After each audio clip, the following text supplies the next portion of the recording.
अस्सलाम वालेकुम। The house of accounting के प्लेटफॉर्म से आज मैं आपके लिए जो टॉपिक लेके आया हूँ उसका नाम है कोरिलेशन कोफिशिएंट। कोरिलेशन कोफिशिएंट का ताल्लुक हमारी लाइफ के साथ काफ़ी गहरा है। हमारी रूटीन लाइफ के अंदर भी ऐसे बहुत सारे एक्सपेरिमेंट्स होते हैं जिनका ताल्लुक कोरिलेशन कोफिशिएंट के साथ होता है, बट हमें ये स्टैटिस्टिकल टूल का चूँकि इल्म नहीं होता, इस वजह से हम ये ऑब्ज़र्व नहीं कर पाते कि ये हमारी एक रूटीन लाइफ का हिस्सा है जिसे हम रिपीट कर रहे होते हैं बार बार एज ए एक्सपेरिमेंट के तौर के ऊपर। तो कोरिलेशन कोफिशिएंट एक स्टैटिस्टिकल टूल है। इस टूल के ज़रिए हम दो वेरिएबल्स का एसोसिएशन टेस्ट करते हैं, और ये जो एसोसिएशन है, जो दो वेरिएबल का हम टेस्ट करते हैं, इसको इस रिलेशनशिप को जो हम नाम देते हैं वो कोरिलेशन का नाम देते हैं। आपने देखा होगा हमारी लाइफ के अंदर बहुत सारे ऐसे इवेंट्स हो रहे होते हैं कि कुछ वेरिएबल्स ऐसे होते हैं कि जो with the passage of time जिनके रिजल्ट्स पॉजिटिव आ रहे होते हैं, या कुछ ऐसे एक्सपेरिमेंट्स कर रहे होते हैं जिनके रिजल्ट्स नेगेटिव आ रहे होते हैं या हमारी तवक्कुआत पे पूरे नहीं उतरते।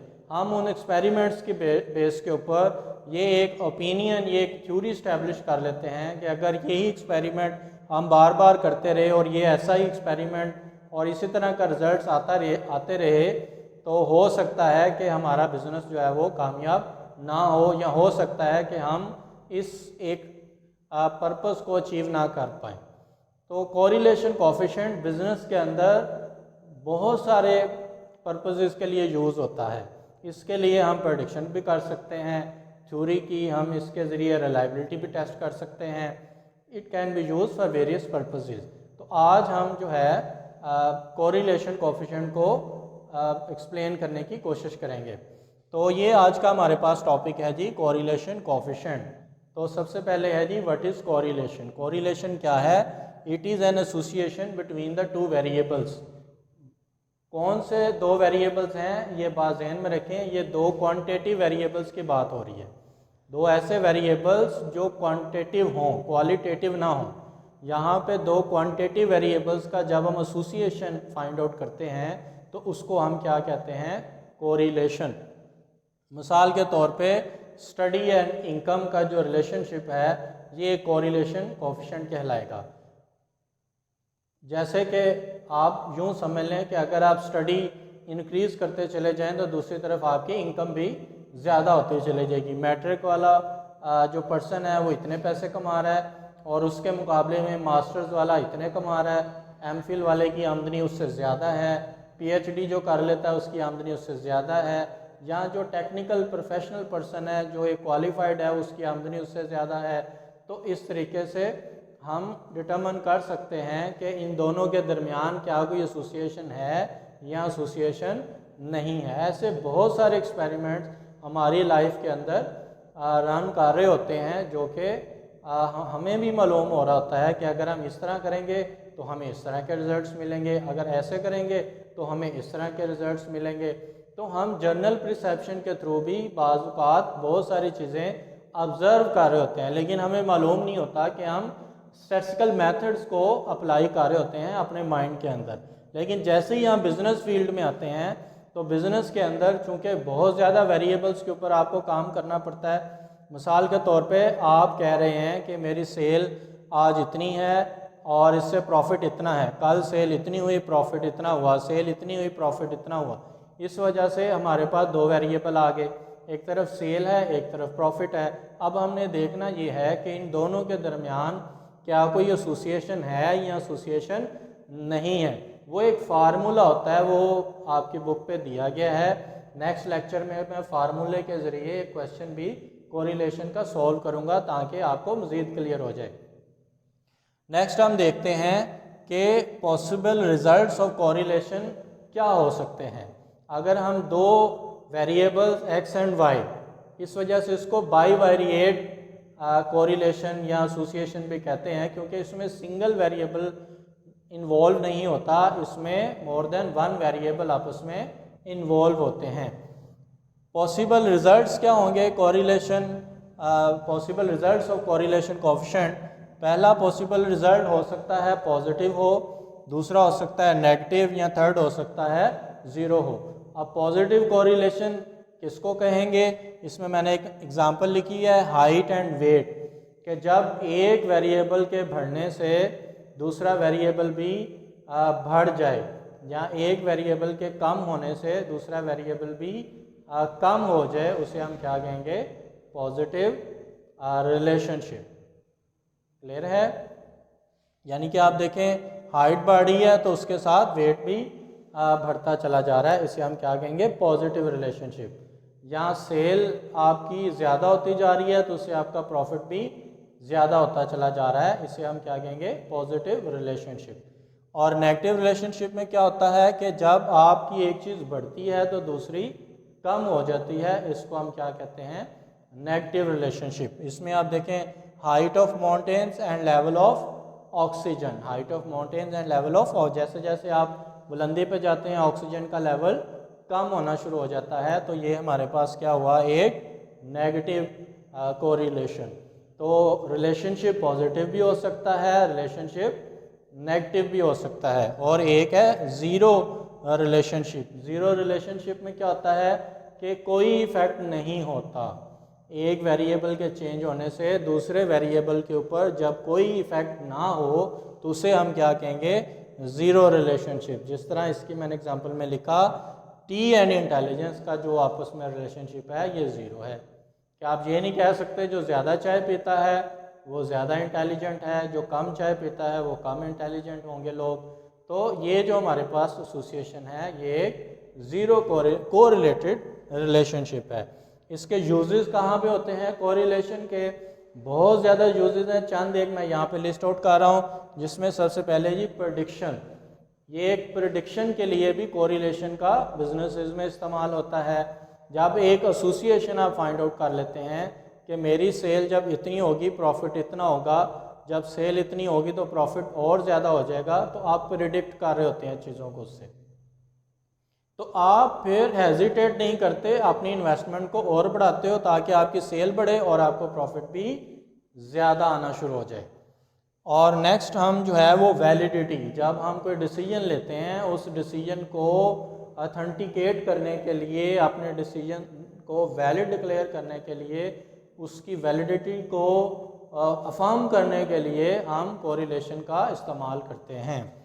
और नेक्स्ट है जी हमारे पास रिलायबिलिटी।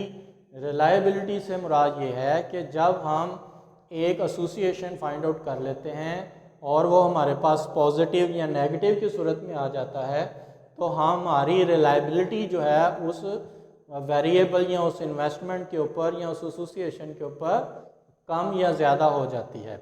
और नंबर 4 है जी थ्योरी वेरिफिकेशन। जब हम कोई भी थ्योरी इस्टेब्लिश कर लेते हैं और उस थ्योरी को हम कोरिलेशन कोफिशिएंट को यूज़ करते हुए इस्टेब्लिश कर सकते हैं।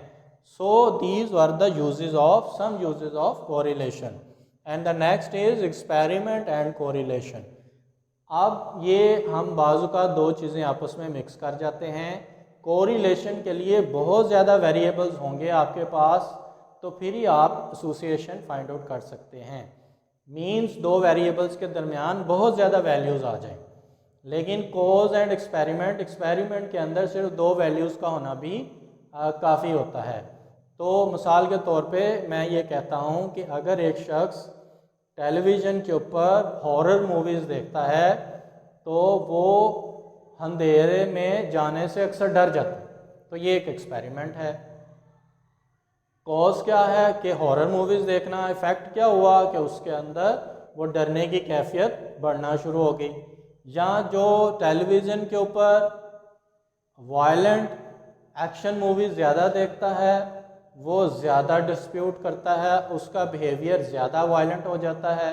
तो ये एक सिंपल कॉज एंड इफ़ेक्ट है, इसको हम क्या कहते हैं? एक्सपेरिमेंट। एक्सपेरिमेंट का जो ताल्लुक़ होता है वो डिपेंडेंट और इंडिपेंडेंट वेरिएबल्स के साथ होता है। लेकिन जब आप कोरिलेशन की बात करते हैं तो कोरिलेशन के लिए हमें एक लिस्ट ऑफ वेरिएबल्स चाहिए। वेरिएबल दो ही होंगे एक्स एंड वाई, लेकिन उनके अंदर वैल्यूज़ ज़्यादा होंगी, तो फिर ही हम उन दोनों को एक फार्मूले के ज़रिए अप्लाई करके एक एसोसिएशन डिटरमिन कर सकते हैं या उनकी एक वैल्यू हम फाइंड आउट कर सकते हैं। और नेक्स्ट है जी मेरे पास फीचर या करेक्टरिस्टिक्स ऑफ कोरिलेशन क्या हैं। कोरिलेशन के पहला जो फीचर है वो ये है कि इसको इटैलिक आर से हम इसको ज़ाहिर करते हैं कोरिलेशन को। दूसरा फीचर इसका बहुत इंपॉर्टेंट है, इससे मुराद ये है कि इसकी वैल्यू -1 से लेके +1 तक होगी, यानी कि इसकी वैल्यू जो है वो हमेशा <1 होगी। अगर ये 1 के करीब आंसर होगा तो जहन में रखें वो पॉजिटिव रिलेशनशिप होगा। 1 के मिसाल के तौर पर 0.9 है, 0.94 है तो it is very strong positive relationship. 0.2 है पॉजिटिव रिलेशन है लेकिन weak type of positive relation है। और अगर -0.9 है तो वेरी स्ट्रॉन्ग नेगेटिव रिलेशनशिप। अगर -0.2 है तो नेगेटिव रिलेशनशिप तो है लेकिन weak type of negative relationship है। तो इस वजह से इसका आंसर -1 to +1 के दरमियान कहीं पे लाया करेगा। अगर आपका आंसर 1 से ज़्यादा आ जाता है तो आपका आंसर गलत कंसिडर होता है। और रिलेशनशिप x का y के साथ या y का x के साथ, दोनों तरीक़ों से अगर आप कैलकुलेट करेंगे तो आपका आंसर हमेशा इक्वल ही आएगा। तो once again what is correlation? Correlation is the association between the two variables, quantitative variables. Association between the two quantitative variables is known as correlation coefficient. और जो दो क्वालिटेटिव वेरिएबल्स के दरमियान एसोसिएशन होता है उसे क्वाइस्केयर कहते हैं। हम उसको भी नेक्स्ट टॉपिक में डिस्कस करेंगे। अब मैं लास्ट पे आपके लिए क्वेश्चन छोड़ के जा रहा हूँ। फार्मूले आपकी बुक में मौजूद हैं, आप उन फार्मूला को अप्लाई करके आपने मुझे इसका आंसर नीचे कमेंट में बताना है कि आपने आर की वैल्यू क्या डिटरमिन की है। मैं इस क्वेश्चन को नेक्स्ट लेक्चर में सॉल्व करूँगा with the help of correlation formula. Question है मेरे पास कि दो वेरिएबल्स हैं x एंड y, मीन दो पर्सन हैं जिसमें एक x है दूसरा y है। अब मैंने दो वेरिएबल्स को यहाँ पे टेस्ट करने के लिए आपको डाटा दिया है, आपने फार्मूला अप्लाई करके उसका आंसर निकालना है। दो वेरिएबल कौन से हैं? पहला वेरिएबल है G number of cigarettes in a month and और उसकी जो लाइफ लिव्ड, जो उसने लाइफ स्पेंड की है। एक शख्स एक महीने में 25 सिगरेट अगर यूज़ करता है, कंज्यूम करता है तो उसकी एवरेज एज 63, जो 35 करता है उसकी हुई 68, जिसने 10 किए उसकी हुई 72, जिसने किए 40 उसकी हुई 62, जिसने किए 85 उसकी हुई 65, जिसके हुए 60 उसकी हुई 51। तो ये एक एसोसिएशन आपने डिटरमिन करना है, क्या इन दो वेरिएबल्स के दरमियान कोई एसोसिएशन है या एसोसिएशन नहीं है। वेदर एक शख्स जो सिगरेट पीता है क्या उससे उसकी लाइफ के ईयर्स के ऊपर इफेक्ट पड़ता है या इफेक्ट नहीं पड़ता। जब आप आर की वैल्यू निकालेंगे तो वो आपको बताएगी कि आपका जो रिज़ल्ट है ये स्ट्रॉन्ग पॉजिटिव एसोसिएशन है, वीक पॉजिटिव है, स्ट्रॉन्ग नेगेटिव है या वीक नेगेटिव है या ज़ीरो है। ये अब आपने मुझे इसका आंसर कैलकुलेट करके